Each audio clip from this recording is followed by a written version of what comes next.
Boa noite a todos. Boa noite também a quem chega a partir de casa. Vou mudar para inglês agora, mas gosto sempre de dar boas-vindas em português, mesmo quando os convidados são estrangeiros. Enfim, Kevin, welcome. Father Kevin Spinale is a Jesuit originally from Arlington, Massachusetts. Kevin teaches at Fordham University, the Jesuit University in the Bronx. He's a good friend, not only of Portugal, but specifically of Bruteria. 3 summers ago, Kevin spent his whole vacation vacuuming books and dusting books in the old house prior to our move to this house here. So then, I'm guessing that was a great vacation and a proper restful time. Father Spinale, he will talk about what he does. I think you can say a word about what your research is about before you start, if that's okay. Sure. And then, other than that, we'll have a little bit of time in the end to talk about the conference. We'll have just some snacks and a little bit of wine just to get the conversation going about the subject. It's something that is very dear to Kevin and to Jesuits in general. So, Kevin, welcome. It's a delight to have you here, back in Bruteria with no books to dust. So, there you go. Stand at the... Yeah. Cynthia will turn the camera, and Greetings. After that, Yesterday evening, 3 of us in this room were at Fatima for Ash Wednesday, and we attended Mass, the 6:30 Mass in the Basilica, and there were about 400 congregants there. And when it came time for the homily, I looked at my watch and I said, I wonder how long this will be, because it will be torturous, because I won't understand anything. And I sat there, and whatever was uttered from the pulpit, I don't know if it was good or bad, but whatever was uttered bounced right off of me, like water off a duck's back. So nothing that was said was absorbed by me. Nothing went into my interiority.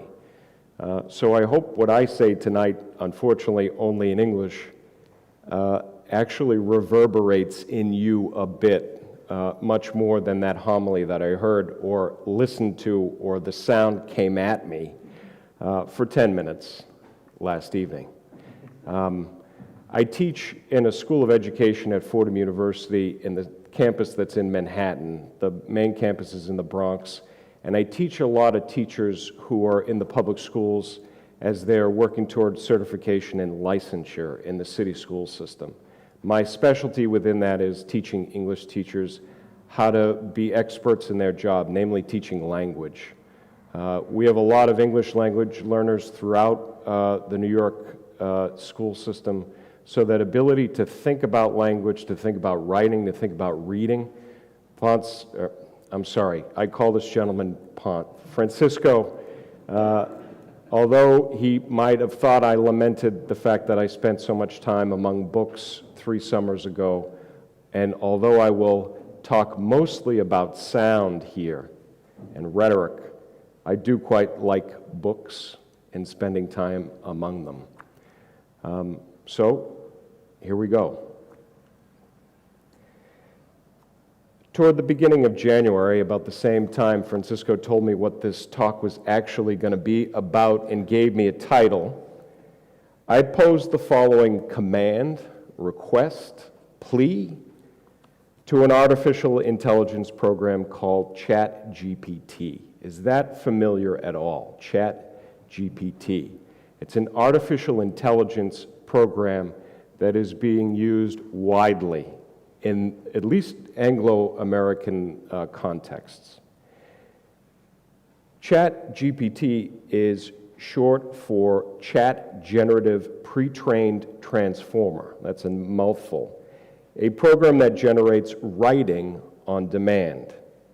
2 weeks ago, Reuters reported that this program, ChatGPT, had more than 100 million users during the month of January. I am one of those users, a curious AI tinkerer, trying to understand what artificial intelligence can actually do. The straightforward command I posed to OpenAI, that's the name of the company that has this program, ChatGPT, was this: 300 words on Jesuit rhetoric, old and new. As I typed in my query, the AI program notified me that it was, in that moment, working slower than usual because it was experiencing exceptionally high demand. Nevertheless, in less than 60 seconds, ChatGPT generated the following text. Jesuit rhetoric is a term that refers to the distinctive style of persuasive communication developed by members of the Society of Jesus, a Catholic religious order founded in the 16th century. The Jesuits were known for their exceptional educational and rhetorical skills, and they made significant contributions to the field of rhetoric, education, and theology. Remember, this is artificial intelligence generating this writing. Old Jesuit rhetoric was characterized by its emphasis on classical education and the use of traditional rhetorical devices such as metaphor, simile, and repetition. It's showing its lack of breadth here. It's making some mistakes in this instance.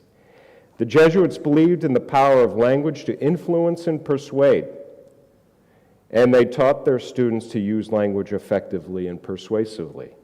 They also believed in the importance of clear and logical reasoning, and they trained their students to develop their argumentation skills. New Jesuit rhetoric, on the other hand, refers to a more modern approach to rhetoric that emerged in the 20th century. This new approach is characterized by a greater emphasis on the role of communication in shaping public opinion and promoting social justice. We're getting into new Jesuit topics, contemporary Jesuit topics. New Jesuit rhetoric emphasizes the use of new media and technology, as well as the interdisciplinary approaches to communication. It also places a greater emphasis on ethical considerations, such as the responsible use of power and the impact of rhetoric on marginalized communities. In conclusion, this is how ChatGPT ends everything. And it's almost nice, because sometimes there aren't conclusions to homilies, to papers, to lectures. In conclusion, Jesuit rhetoric, both old and new, is characterized by its commitment to the power of language and its use in promoting truth, justice, and human flourishing. Whether through classical education or modern technology, the Jesuits have maintained their commitment to the effective and responsible use of communication for the greater good. Not bad. Not great, but not bad. I am sure if I asked it for 3,000 words, it would have methodically generated a talk for you, this erudite crowd that often attends functions here in this space, to relish in both cultural conversation and the conviviality espoused by decent wine. It would have cost Francisco and Broteria a lot less money than it did to fly me over in person from New York City. Even if it is a bit bland and insipid and clumsy now, ChatGPT offers customized composition without any human person's live labor, or for that matter, without much thinking at all. The artificial intelligence that drives text generators, and ChatGPT is a rather vulgar version of many AIs already in production. ChatGPT's AI harvests words and word environments from digitized published books, journals, and pamphlets, in addition to the miasmic, grotesquely fertile swamp that is the language stored within the nearly infinite topoi of the internet. Is there a place on the internet? Is a site, a website, a topos? AI reorders words for a bespoke composition. Do you guys have that word in Portuguese yet? Bespoke is something that's made just for you, like a pair of shoes or a handbag, a purse, a wallet, a shirt. You can send your measurements in, and it will be bespokenly made for you. So this is writing that's generated for you and your needs in this particular moment. A custom essay that satisfies a set word length and expounds on a basic topic or question. ChatGPT is a machine that writes, that composes, that arranges words. In essence, we now have a mechanical rhetor, an artificial rhetor or rhetorician that can synthesize information and compose text nearly instantly. Any consideration of new rhetoric or some sort of eloquence in rhetoric, Jesuit or otherwise, must deal with this very sudden change regarding the power of artificial intelligence to compose on demand. On demand. That's a term that we're familiar with. Uber is an on-demand service. The Uber Eats or the Glovo, whatever it is here, is an on-demand service. It comes just for you at the time that you need it. Such ease in outsourcing the production of ordering of words on demand has had and will only continue to have immediate, dramatic educational consequences. New York City's Department of Education has already outlawed, actually used that language, banned and outlawed, the use of ChatGPT from all of its 1,851 schools. How well do you think that ban will hold? And just 2 weeks ago, I sat on a panel at Fordham University's Graduate School of Education that devoted 2 hours to discussing the threats around AI and education. The basic assumption underlying such panels and bans, both of which continue to proliferate and will only continue to proliferate, is the strong sense that most every student will simply rely on artificial intelligence to generate written work which is so bound up in the process of thinking deeply, thinking abstractly, thinking reflectively and critically. Students will simply come to depend on an AI text generator for the type of writing that is so closely tied to the assessment of understanding at all levels of education. Students will outsource the labor of learning and then call the work of AI their own learning, their own synthesis, their own ideas. And what of the world of academic scholarship? What does it mean to outsource the composition of a text or even the development of a theory to artificial intelligence? Why wouldn't grown-ups use this artificial composer as well? Why not priests who are charged with producing a monologue each week, at least one? Priests and preachers who are rhetors day in, day out, working to amplify the message of the gospel. Why not save time and toil to have AI assemble thoughts on some topic, some aspect of the ministry of the word relevant for a particular day? Perhaps the rhetorical tradition has some answers for how we might think more deeply about composition. The new context we find ourselves in, our context that presents a challenge to how students, scholars, homilists might right now assemble words for some audience, wide or narrow, imagined or real. First, some points of response, and these are my own, to chat, as has most of what you've heard thus far. Some response to ChatGPT's brief AI-generated essay. First, Jesuit rhetoric, old and new, involves three essential elements: the ministry of the word, education, and the human voice. That is, quite viscerally, sound, noise, air pushed up from a diaphragm and rerouted or inflected through a person's vocal apparatus. The formula of the Institute a text which prefigures the constitutions of the Society of Jesus, succinctly conveys the charism of the Society of Jesus, and names Jesuit ministries in its second paragraph.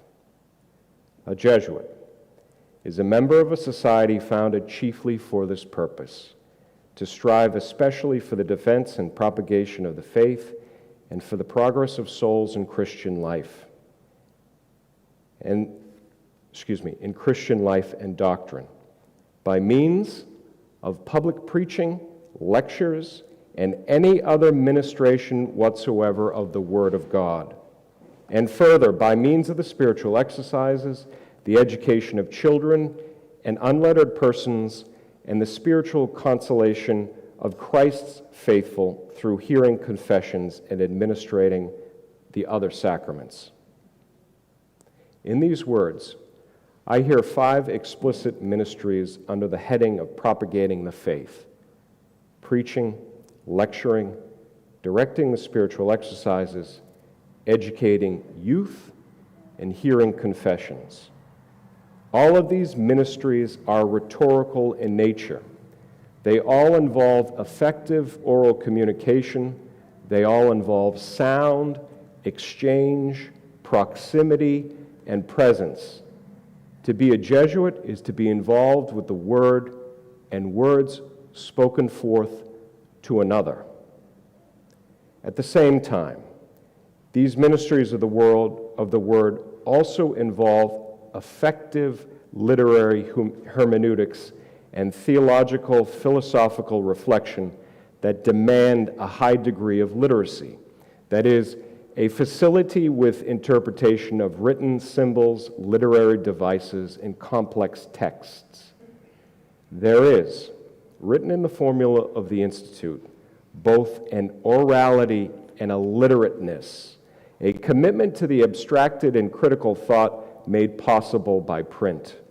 This is particularly true for 3 of the 5 ministries: preaching, lecturing, and educating. And note the mention of unlettered persons. The only way Jesuits were going to reach such persons was through oral composition and exchange. How are folks doing so far? This is a topos, a place to stop and see where folks are. Here's a principle that I think we who inhabit worlds saturated by text have to reconsider. Both comprehension and composition happen and can occur independently of texts. Comprehension and composition can and often do, and perhaps should indeed do, happen independently of texts. That was an assumption that anyone who dealt with rhetoric or rhetorical education believed wholeheartedly. And I think if we reflect on it ourselves, we also believe it, because we do it all the time. Hopefully, you're doing it now. Comprehending, putting together some of the stuff that I'm offering. The 3 evidently rhetorical ministries of the Word, preaching, lecturing, and educating, all involve artful composition, that is, rhetorical composition. And the last of these ministries developed in such a way, education, in such a way as to cultivate facility with rhetorical composition in students by leading them through imitation and analysis of classical rhetoric and eventually declaiming their own compositions for an audience.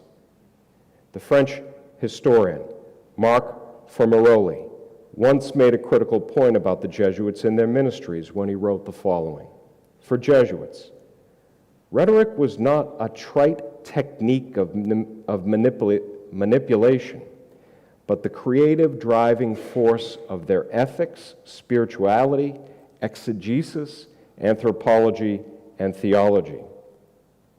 Such creativity had always an audience in mind: a congregation, a penitent, a classroom, a room full of retreatants. Back to this notion of rhetoric and its basis in the ancient world. Rhetoric is the discipline that entails theoretical reflection on the crafting of words. And in this discipline, there is an irony at its core. Rhetoric was the first academic discipline of any sort that developed a theory for itself and a written discourse recording scholarly abstraction around its practices and principles. Thus the irony. The scholarly discipline of effective oral communication, from Aristotle to Cicero to Quintilian to Erasmus to Ramus to Hugh Blair, reflects on itself theoretically in writing. This ironic oral-written relationship, aural-oral activity developed through the abstracted silence of writing and print, has held for centuries. From the 4th century in Athens to the rise of the German disciplinary university system in the 19th century, rhetorical theory sharpened oral composition, the delivery of argument, and the oral holding forth on some subject for some persuasive purpose in order to have some impactful effect on some audience. So, in short, rhetoric aims at effective composition, and such composition, even through to the beginning of the 20th century, at least in Jesuit schools, which maintained so prominent an oral residue bound up with the ministries definitive of the society's charism. Such composition was directed towards speaking effectively, moving others with profound oratorical skill. Though supported by texts, old rhetoric was oral. It made noise. It consisted in knowledge spoken forth from the inside of a person. For 350 years, Jesuit education was centered upon this study of rhetoric and rhetorical practice. Its daily trudging through Cicero, and it happened everywhere, and every place there was a Jesuit school. This daily trudging through Cicero in every classroom in its global system was oriented towards spasms of declamation, school-wide theatrical shows and speeches, and bursts of student voices finally ringing out all the language they had absorbed sitting in classrooms saturated by Cicero's own rhetorical composition. Day in and day out, 10 lines a day, 10 lines tomorrow, day in and day out, all in preparation for a voice bursting forth in growing eloquence.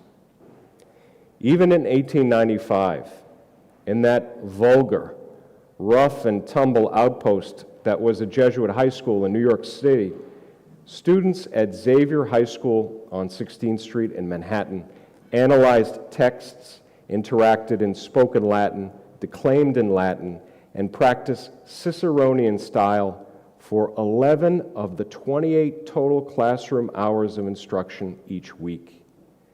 Language study dominated instructional time. Each week, 4 hours were dedicated to the study of Greek, 4 more to the vernacular. They never used the term English. It was the vernacular. It didn't deserve its own title. 3 hours to French or German. Nearly 22 hours of classroom instruction each week were dedicated to facility with some language. Of the 11 hours of Latin, nearly all of it at the collegiate level involved rhetorical pieces. Such a schedule existed across the board in the 25 Jesuit colleges throughout the United States. The ratio atque Institutio Studiorum Societatis Jesu of 1599 assured such work toward competency in rhetoric and Latin composition. The ratio, really a compendium of rules for teachers, administrators, and students, explicitly mentions Cicero 33 times, whereas the document alludes to Scripture and the patristic writers only once. The students of Jesuit schools learn classical Latin and eloquentia perfecta by imitation, by memorizing, by reciting and translating classical authors, Cicero principal among them. Rhetoric was, again, the epitome of the curriculum, the eloquence perfected, the eloquence that came into fruition or maturation through such rigorous study was not just the mastery of a craft, it was a way of life. It was contribution to community, to society. It was contribution to the common good. Rhetoric and its product, eloquence, were the orienting educative discipline of Jesuit education from 1599 through to the 1950s or 60s, at least in the United States, when Latin disputations finally gave way to the modern university standards around disciplinary organization. Old Jesuit rhetoric formed students for eloquence, the stylistic rearticulation of classical wisdom, Cicero, emanating from a well-voiced, Christic character himself, and these worlds are suffocatingly male. The man made credible by his Christian character, speaking forth articulately and effectively to contribute to the common good. Now the topos. Now back to earth. Back to something like the new and the now. Please recall AI's text product about what new Jesuit rhetoric consists in. Recall also that the 300-word entree into this talk was created without any labor on my part whatsoever. Now a meditation on who we are and why we speak forth. I think, and binaries are a thing that we try to shun theoretically now, but I think there is a binary that is something we can't dismiss, that is definitive to our experience of the world. There is that which is inside of us and that which is outside of us. We are at once containable and spillable on a root material level, psychologically as well. There is an existential interiority to us, where sound and language roil. Indeed, much of the language that churns in us is not our own. We admit that. It is language that we absorb from others, from our culture, from our media.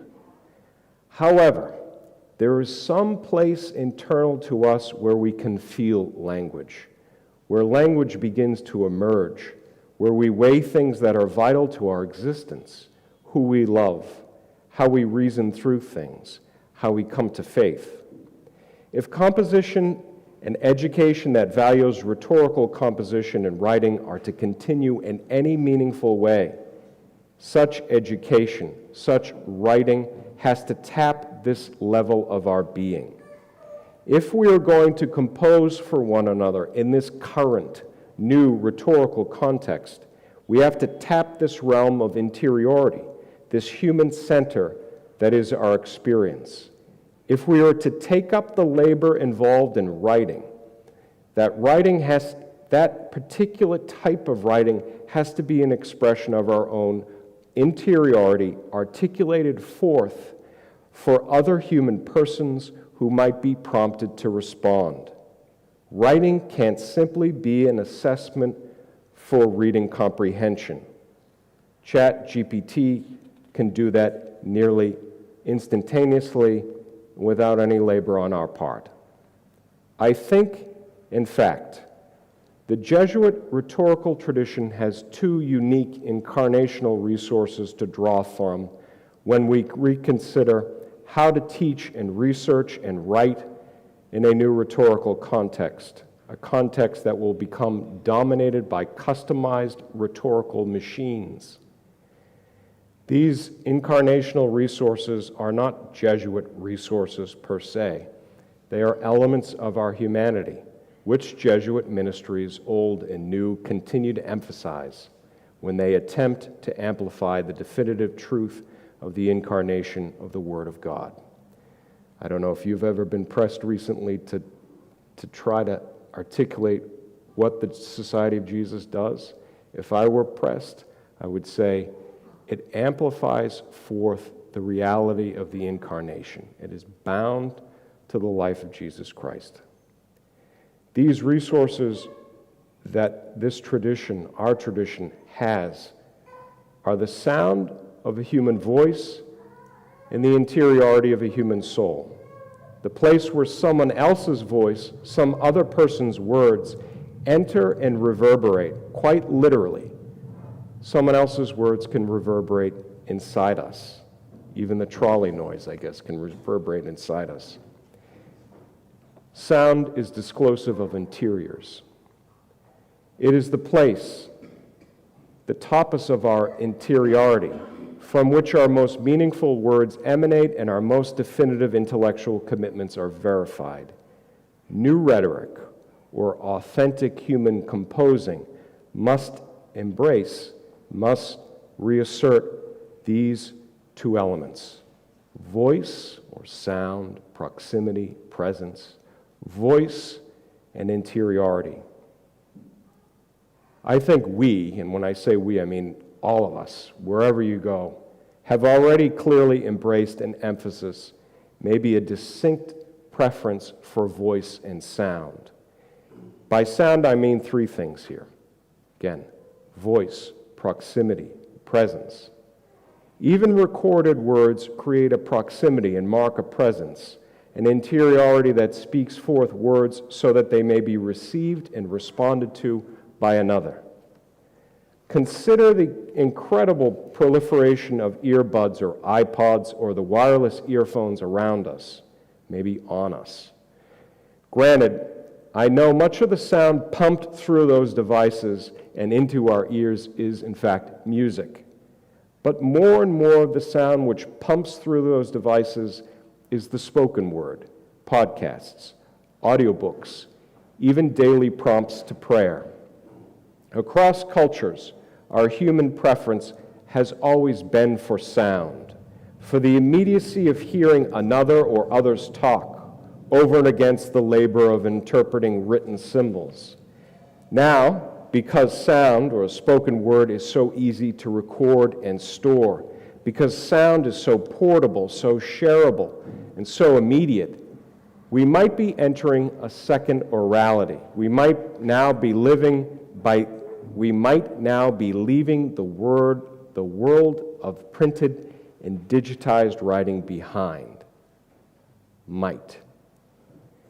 The Gutenberg monopoly on the production and transmission of knowledge might now be ending, may have already concluded, especially considering the distaste of so many of our students for long bouts of reading, writing, and an analysis of texts. In other words, print is not the only way to store and convey knowledge anymore. It may be the most effective medium in which we cultivate theoretically effective abstraction, but writing is not the only medium in which knowledge can be easily developed, stored, and exchanged. In order to begin thinking, and by the way, I'm coming to an end soon, so this is just a notion of beginning to think about this. In order to begin thinking about the interiority that brings forth this sound and receives it, this human voice, I want to offer two passages from the writing of Walter Ong, who was a Jesuit, who was a consummate academic, and who dedicated much of his life to thinking about how technologies, that is, written language, print, and digitization affect the way human beings think. And Ong, I really adore as a teacher and a thinker. I wrote half of my dissertation on him. He still holds the record for the longest dissertation ever submitted to Harvard University, a 2-volume work that was 1,800 pages on the work of Ramus and the beginning of printing rhetorical philosophy in 17th century France. In a rather famous essay, Walter Ong published the beginning at the beginning of this work. It's called Voice as a Summons for Belief. Ong offers the following.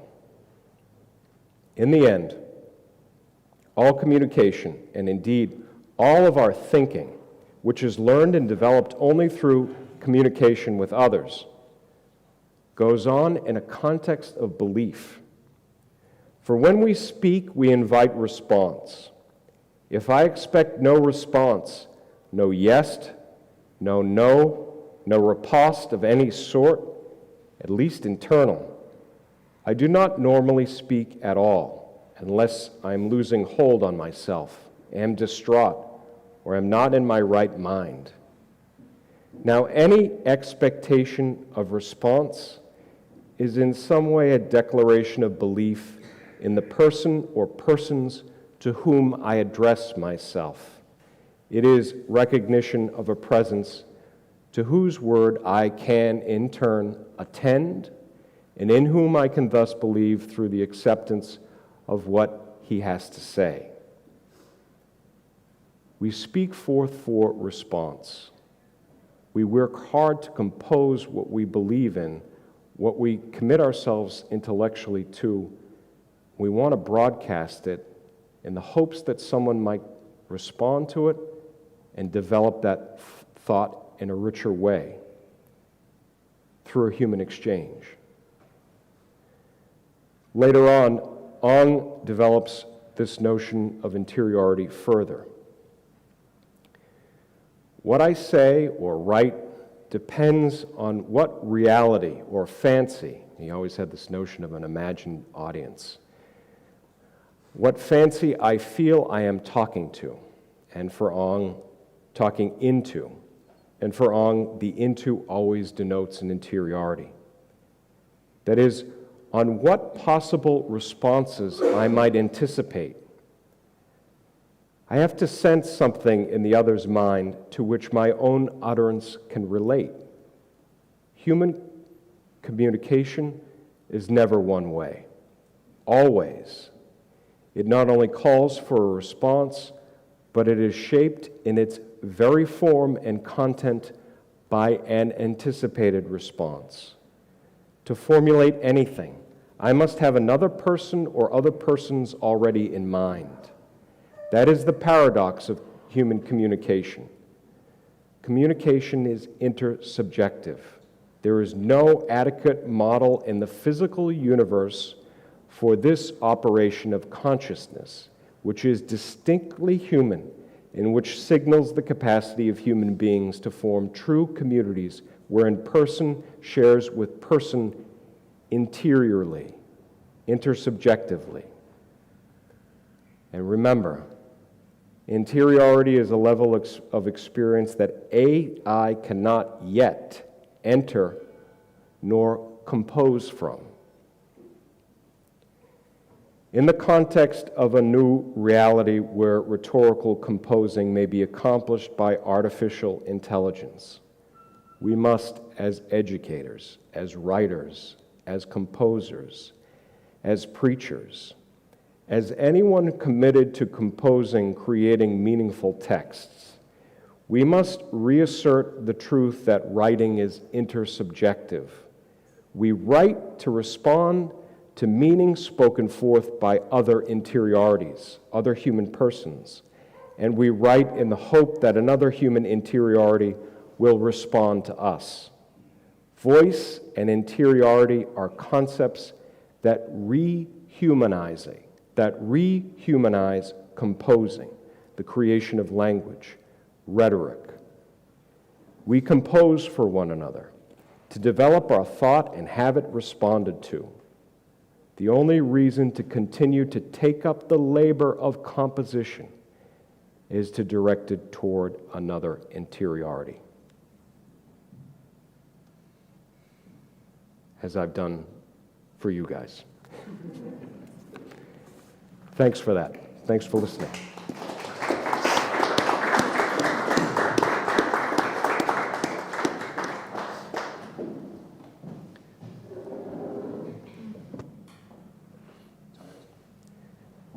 Jet-lagged.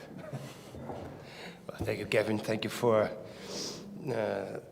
these initial 35 minutes, and I'm surprised you didn't end by saying "in conclusion." Could have. I thought that would be appropriate or, well, adequate for attending to the circumstance.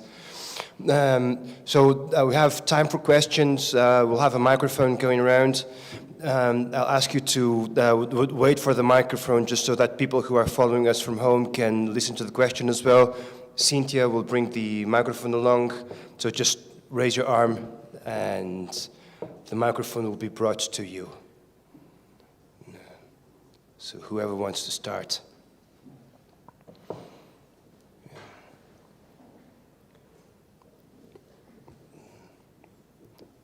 Cynthia.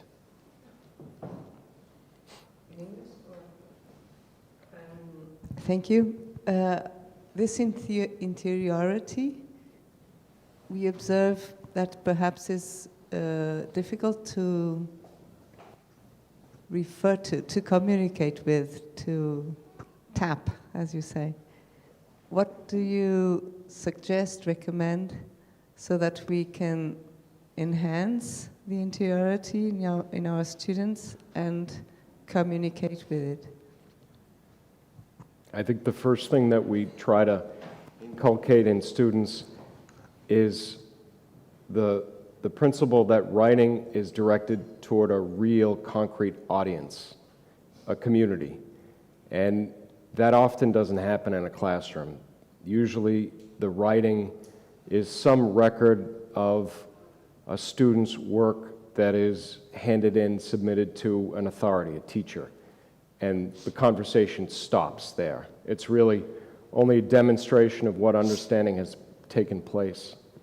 So if we can cultivate among our students the practice, the experience of writing for one another, because that's what we do as adults who are committed to a community, whatever our particular intellectual discourse is, we write and labor to compose for a community that will respond. And actually, we will take delight, well, maybe not if they tear to pieces our claims or our evidence, but that real exchange will enrich thinking within the student and also develop the real idea that writing is meant to be a externalization of one's thought towards somebody else for somebody's response. And that can be writing that is generated and addressed to peers, which I try to do often in my own classes, have students write for one another. And even before, well, I'll stop there. Does that help? That's one way of just making writing more meaningful. It's not just an exercise in demonstrating one's competency regarding understanding of a book. That can be part of it, but it has to be directed in a meaningful way, or otherwise the student won't do the work. Why do the work if the writing is meaningless? I'm going to outsource it to ChatGPT. It makes sense.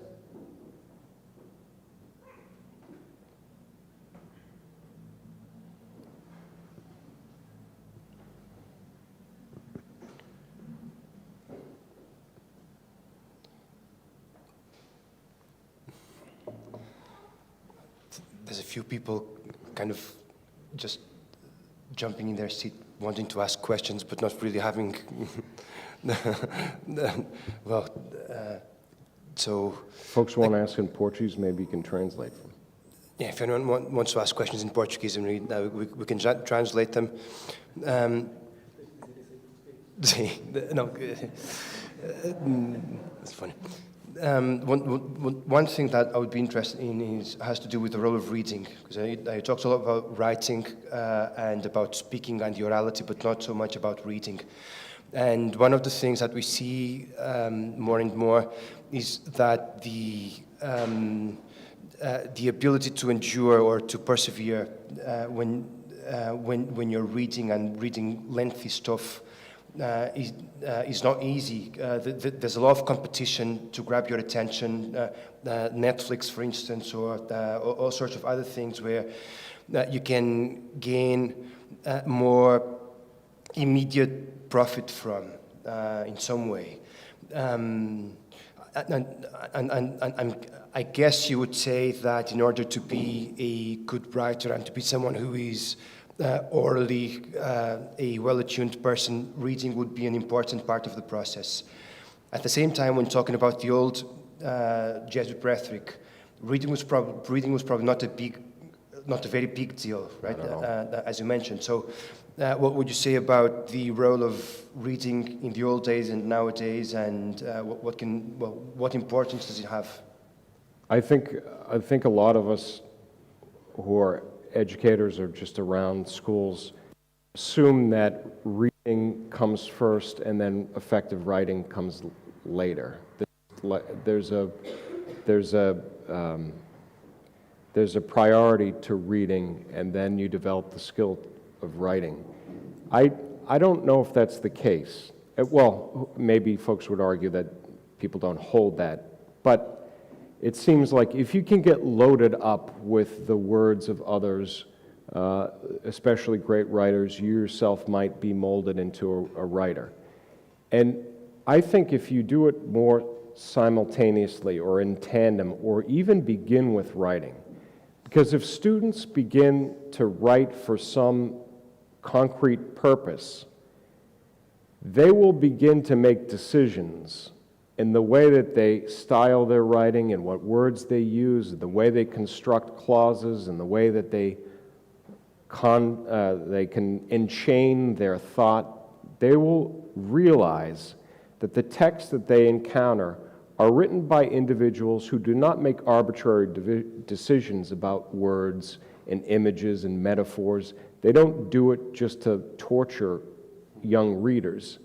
They do it because they want to best, most artfully, most effectively convey whatever experience is in them. And so, indeed, reading enriches our understanding of writing, but I think the other ordering also enriches maybe even our resilience. When students can recognize that writers, because I am a writer, I choose a way to convey some set of words or arrange some set of words in a particular way, I recognize the same decisions being made in somebody who is a professional author or somebody who writes a novel. It's a way of trying to do this as effectively as possible.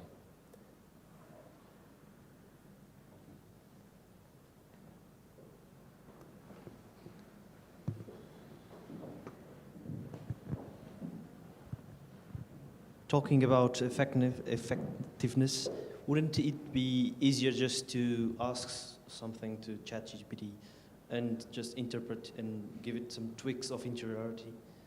Just all the hard work by the AI, and then you interpret it with your own interiority. Yeah, I think. Is that to cheat, or is that a good thing or a good process? I think it's the beginning of a process. And the first, in classical rhetoric, and it's being reasserted as a way to teach writing now, a first step, it's like a fancy version of brainstorming, would be this inventio, or invention. And that's where you try to discover things to say. And as we well know, much of rhetoric, particularly in the Renaissance and early modern Europe, was dominated by compendia of commonplaces. So it'd be this huge book, and some of them are, 7,000 pages. I mean, they're just massive compilations of examples of a specific instance of something, you name it. Cliches, jokes, famous quotes from antiquity, metaphors, tropes, just a huge resource where somebody who is going to do rhetoric, namely oral composition, hold forth on something for some period of time, would consult that in order to gain a particular copia, of fluidity. Rhetoricians, orators can pause, but they can't hesitate. And commonplaces and the amassing of commonplaces assure a facility with language. And that helped these huge compendia help with the invention process of writing. I think basically what ChatGPT can do is the same. It can synthesize what has already been said about any given topic, locate it much quicker than, even using an index or a table of contents, locate it almost instantaneously, and yeah, maybe we could use that as a base to develop our own synthesis around an idea. I think we have to be very careful of how we introduce that to students. And, so many teachers now are playing around with, okay, it's stupid to ban this. Every kid is already not every kid, any kid that has access to technology and internet is probably playing with it. So how can we use that, how can we harness that experience already and use it to help these students actually still do their own writing? And so many of them have developed activities where you have basically what I did. You have a AI-generated text that around an idea that you know very well, and you write your own, and you kind of match them up. Where have you improved? Where does ChatGPT lack facility with language or the topic? But it has to be a starting point. And again, I think unless we can foster in our students the importance of abstractive writing in the service of meaningful writing, or abstractive thought in the service of meaningful writing, they won't do it. But we have to set up the conditions where writing and thinking and resilient reading are important. As important as the time that they might take to spend doing something much more fun. But it can be a step in the process, absolutely, but it can't stop there. And I think we still want, as teachers, to help form the habit of abstraction, of thinking critically about a topic and putting forth insights and testing things around it, testing evidence. All of that stuff happens to put forth a claim that is important. All that labor goes into trying to put forth a claim to others. So we have to set up the conditions to make meaningful reading and meaningful writing. Does that help? Okay, it's a start. Can't. Yeah. Because then we've stopped thinking. We've just outsourced it. It could be a part of our thinking, it can be a part of our invention, part of our brainstorming, a part of our tinkering with ideas, but yeah, it's a starting point.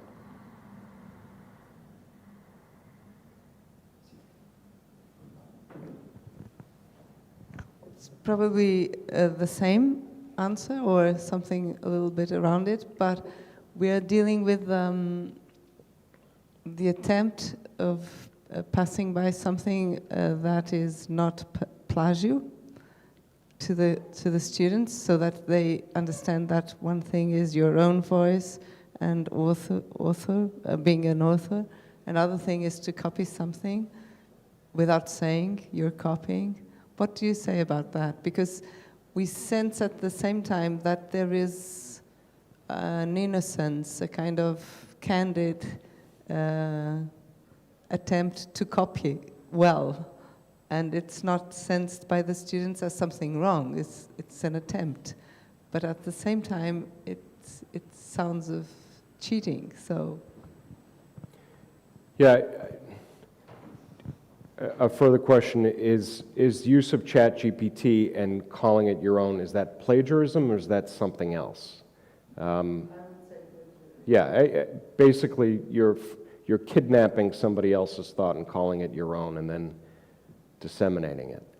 But ChatGPT doesn't indicate the references. No, not yet. So it's difficult. But it will soon. I mean, there are versions that will be able to, and certainly, if it's a research paper of any sort or of any length, references will be in something that a student generates because it will demonstrate evidence of synthesis of other texts. And that's another, especially if we're in an academic field where we want to help foster research writing, we're going to want students using regular academic format with references. The word that you used, was it pleasure? Was that what you... Plagiarism. Oh, plagiarism, okay. How can we distinguish that? With pleasure. Yes. Right.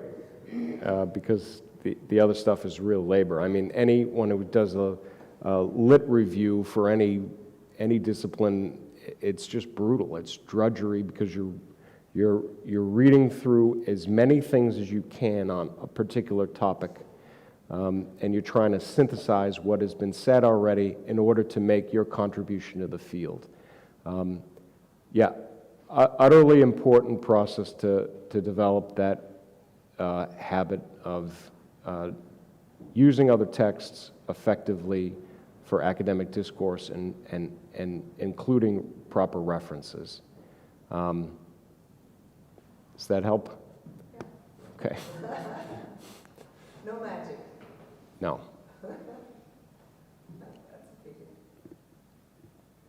Yeah, ChatGPT is magic, but a limited one.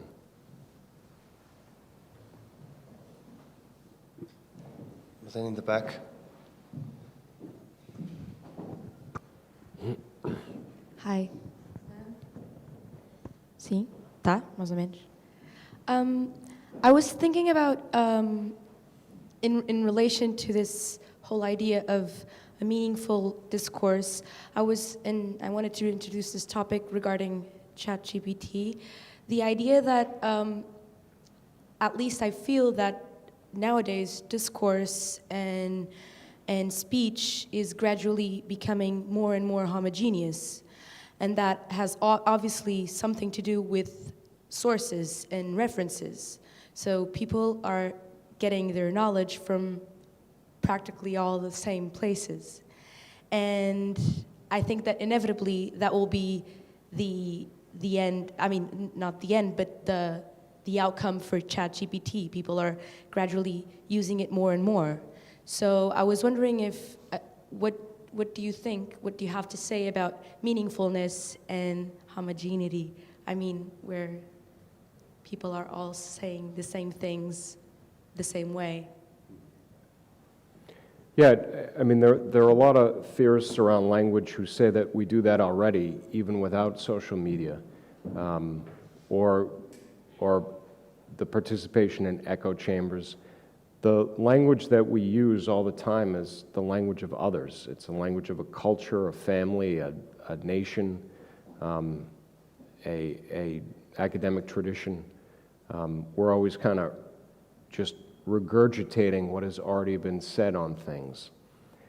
I think that the rhetorical arrangement of images and metaphors, which is an attempt to convey human experience that is so hard to communicate. For instance, I mean, why do we have art? We have all these human well, this is not the definitive answer for this, but one of the reasons I think we have art is it's a way to convey a profound human experience that we can't talk well about. So we use the modes of fiction, or we use visual arts, or we use the performing arts to try to articulate an experience or a feeling maybe even deeper than language, that we feel we need to convey, we need to share with others. I don't know how we assure that students or young people or even ourselves have that experience.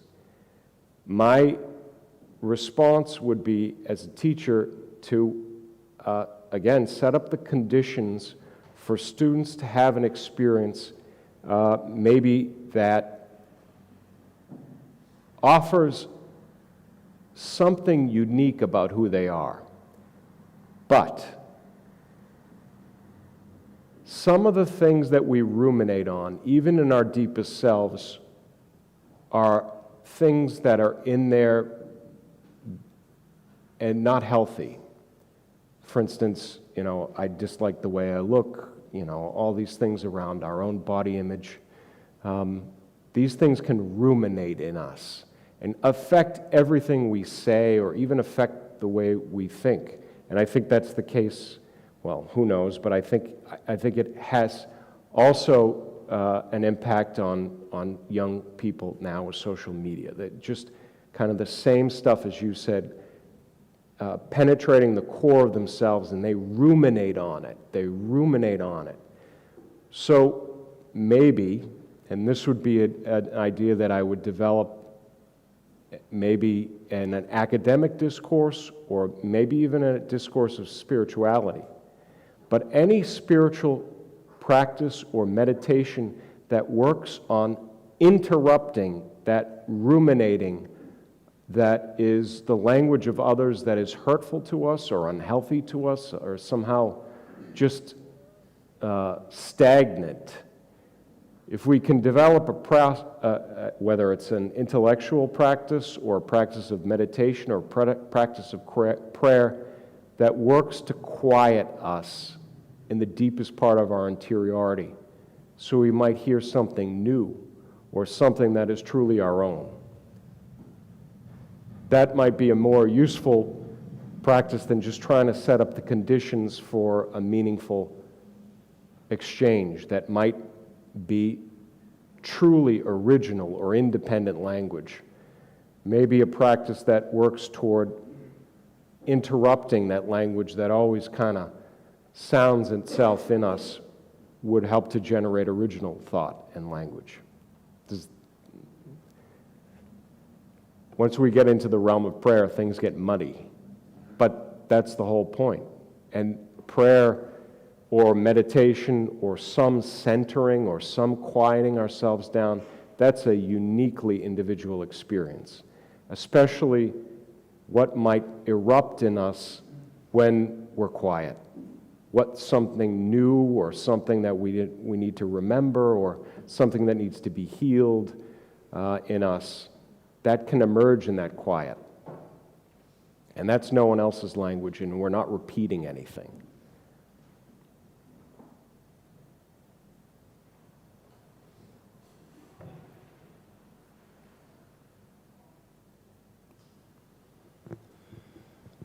We have time for one last question, I would say. Kevin, can you take another one? Sure. Okay. Anyone brave enough to do the last question before we go for wine and finger food?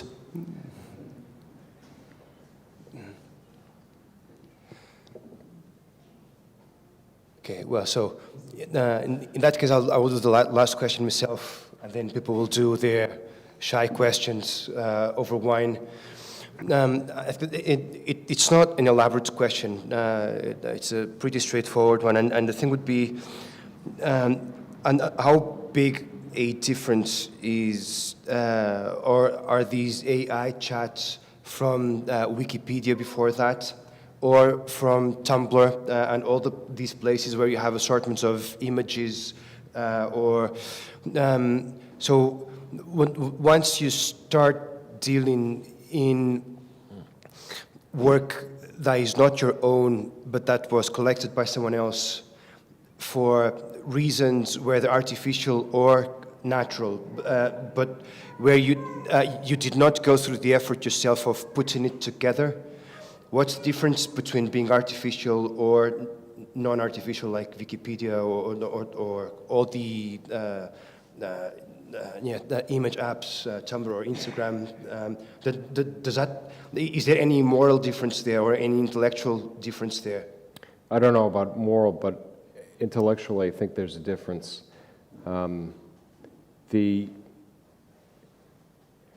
I think ChatGPT, again, satisfies an individual need for language on demand, some sort of text, whereas Wikipedia is assembled by whoever contributes to that resource, and folks read it, internalize it, synthesize it, or maybe even just cut and paste it.